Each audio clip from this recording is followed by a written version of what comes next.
Hello বন্ধুরা, কেমন আছো তোমরা সবাই? আশা করি তোমরা সবাই খুব ভালো আছো, আমরাও খুব ভালো আছি।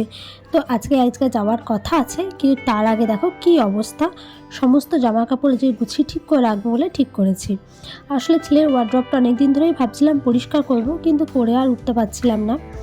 তাই এই যে আজকে একদম মনস্থির করে নিলাম যে ওয়ার্ড্রপটা পরিষ্কার করব। তার আগে উপরেরটা তো খুব নোংরা হয়ে গেছে, চারদিকে দেখতে পাচ্ছ ঝুলো হয়ে গেছে, বেশ কয়েক মাস হয়ে গেল পরিষ্কার করা হয়নি। তো তার জন্য আজকে পরিষ্কার করছি।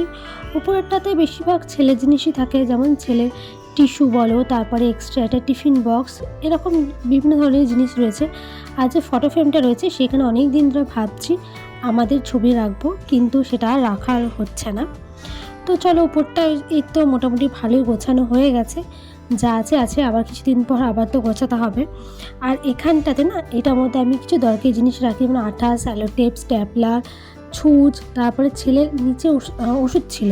আর এখানে হচ্ছে জামা কাপড়গুলো গোছাচ্ছি, যেখানে এই যেগুলো প্যাকেট করা রয়েছে সেগুলো একদমই ছেলেটা পরেনি, আর সাইডেগুলো ছেলেটা সবসময় পরে।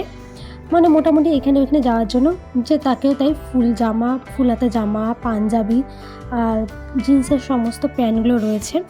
আর তার নিচে তাকে রয়েছে ওর পাপার, মানে একটা সেলফ ওর পাপা দখল করে রেখে দিয়েছে। আসলে এখানে এলে ওর জামা কাপড় যাতে অসুবিধা না হয় তার জন্য এভাবে রেখে দিয়েছি। আর মোটামুটি আমার গোছানো হয়ে গেছে, সব পরিষ্কার হয়ে গেছে। তো চলো এবার সব পরিষ্কার পরিচ্ছন্ন করে ঠিক করে গুছিয়ে রেখে দিই। আর অনেক দিন ধরে এই কাজটা করবো ভাবছিলাম, তো শেষমেশ করা হয়ে গেল। তো কেমনভাবে গুছিয়েছি প্লিজ জানিও।